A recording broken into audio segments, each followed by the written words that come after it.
అందరికీ నమస్కారం. రమాస్ రెసిపీస్కి స్వాగతం. ఈరోజు మనం నోరూరించే రుచితో మా ఇంటి చేపల పులుసు తయారు చేసుకుందాం.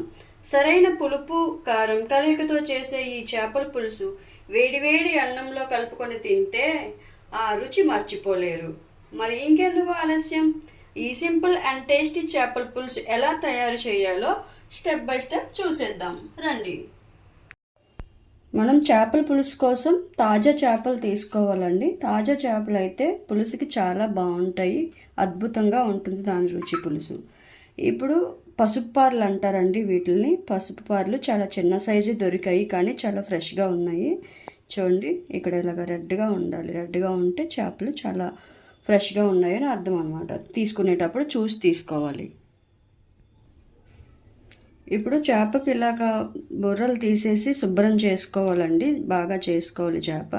చేప చేసేసిన తర్వాత దీంట్లో దొడ్డుప్పుతో, అంటే కల్లుప్పు అంటాం కదా, అది కల్లుప్పు పసుపు వేసి శుభ్రంగా కడుక్కోవాలి. అలా అయితే చేప నీసు వాసన రాకుండా శుభ్రంగా క్లీన్ అవుతుంది.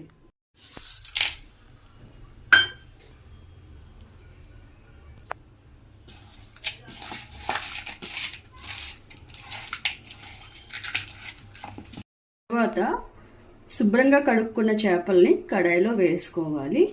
ఈ చేపల పులుసు మనం చాలా సింపుల్గా, చాలా అంటే చాలా సింపుల్గా చేస్తున్నామండి.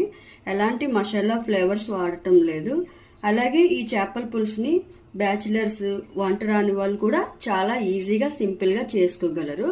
చాలా తక్కువ టైంలో, చాలా తక్కువ ఇంగ్రీడియంట్స్తో చేపల పులుసు అనేది రుచిగా, న్యాచురల్గా తయారవుతుంది. ఇప్పుడు సన్నగా కట్ చేసి పెట్టుకున్న ఉల్లిపాయలు అండి, మీడియం సైజు 2 ఉల్లిపాయలు తీసుకున్నాను, వేసేస్తున్నాను. తర్వాత పచ్చిమిర్చి 10 తీసుకున్నానండి, ఎందుకంటే నేను ఎక్కువే తీసుకున్నాను. ఇక్కడ చేపల పులుసులోకి పచ్చిమిర్చి చాలా రుచి ఉంటుందండి, ఎన్ని ఎక్కువ వేసుకున్నా కూడా వేసుకోవచ్చు. అలాగే మీడియం సైజ్ టమాటా కట్ చేసి పెట్టుకున్నాను, 2 తీసుకున్నాను.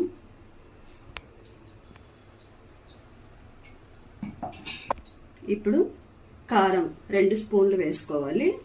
చేపల పులుసుకి కారం ఎక్కువగానే పడుతుందండి, ఎందుకంటే నీచు వాసన అది రాకుండా ఉండాలంటే కొంచెం చేపల పులుసు కారం ఎక్కువగానే వేయాలి. అలాగే ఇక్కడ నేను కల్లుప్పు వాడుతున్నానండి, అంటే దొడ్డుప్పు అంటారు కదా, అది చేపల పులుసులోకి కల్లుప్పు చాలా టేస్ట్ వస్తుంది.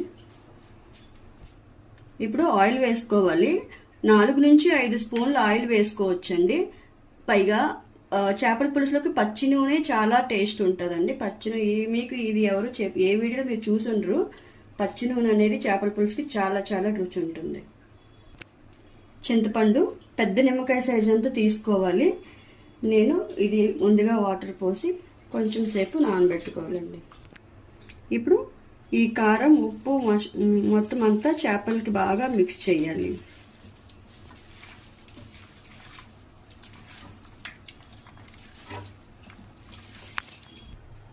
తరువాత బాగా కలుపుకున్న చింతపండు రసం చేపల పులుసులో యాడ్ చేయాలి. అయితే చింతపండు రసం చిక్కగా ఉంటే రుచి చాలా బాగా వస్తుంది.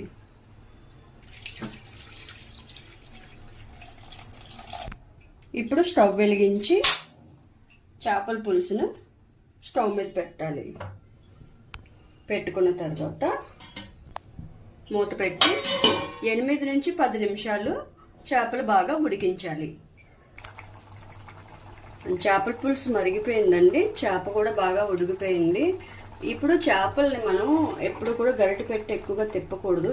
చివరిగా కొంచెం కొత్తిమీర చల్లుకుంటే మన చేపల పులుసు రెడీ అండి. ఇప్పుడు మీకోసం కొన్ని టిప్స్ అండి. చేపల పులుసు చక్కగా శుభ్రంగా రావాలి అంటే ఈ టిప్స్ పాటిస్తే చాలా రుచిగా వస్తుందన్నమాట. మొదటిగా తాజా చేపలు తీసుకోవాలి. చేపల పులుసు కోసం ఇప్పుడు చేపలు చాలా తాజాగా ఉండాలి. చేపలను కడిగి తర్వాత పసుపు, ఉప్పు రాస్తే చేపలకి నీచు వాసన రాకుండా సువాసనగా ఉంటుంది. అలాగే చింతపండు రసం చిక్కగా ఉంటే పులుసు రుచిగా వస్తుంది.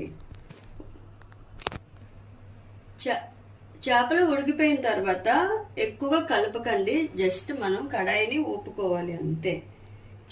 చేపలు వేసాక 8 నుంచి 10 నిమిషాలు మాత్రమే ఉడికించాలి.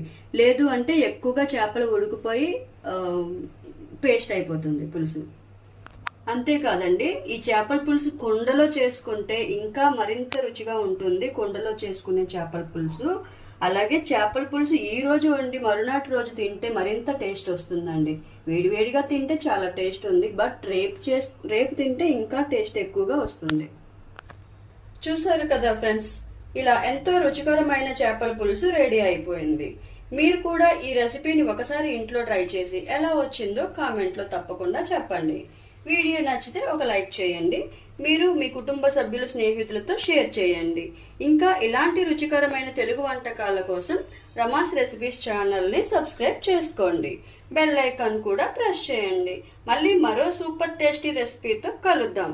అప్పటి వరకు టాటా, బాయ్, సీ యూ.